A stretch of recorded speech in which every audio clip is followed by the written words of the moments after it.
As the quote goes, all good things always come to an end. And right now, the unstable SMP might also be nearing its own. But to understand how exactly everything lines up with this, and maybe the admin theory too, we'll need to start from the beginning. At the beginning of the server, much of the resources used to be very common.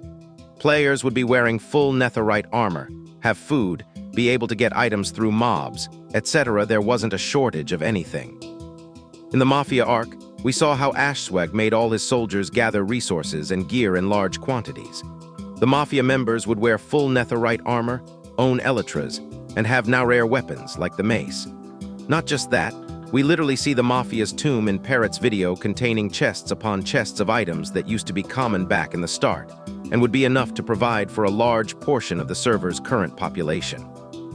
And now, with not being able to take these items, it can be said that the Mafia effectively drained the server of its resources. Then in the King's arc, we saw that Lifesteal also made his people gather a whole lot more resources and items. In this arc, netherite had become very rare to come by.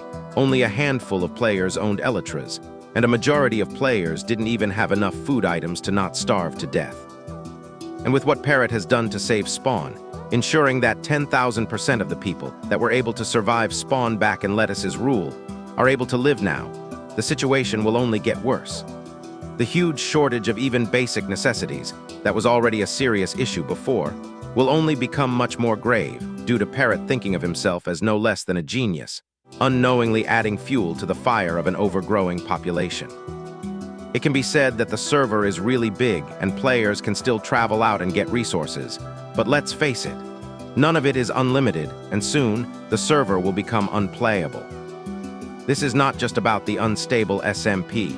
It is a very real issue for our world as well, and looking at the situation from this perspective, we really can see how the end of the server is near.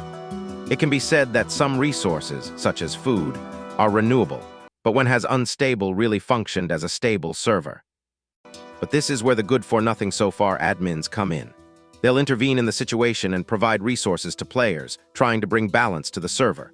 When admins come in though, everything becomes really unpredictable because they could then give players any amount of any kind of items, and we don't even know their intentions yet.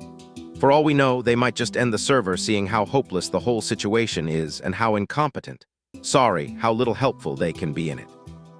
It's also possible that they use the forge or even revive dead players for the server finale. But really, if you want to understand more about the admin theory, you should check out this video, where I explain it in detail. This brings me to my final point. Remember how the Unstable Universe creators abolished the concept of seasons after about 1.5 seasons? Well, this may be due to a bigger reason we don't know yet. What if the creators are pushing the server toward collapse because the unstable SMP is actually approaching the end of its first season? Maybe this is why there are no seasons in the videos, because maybe the end of the unstable SMP is going to be the beginning of its new era, a second season. If you watched this far, you probably liked the video. And if you did, I'd greatly appreciate if you subscribed, and as always, thank you so much for watching.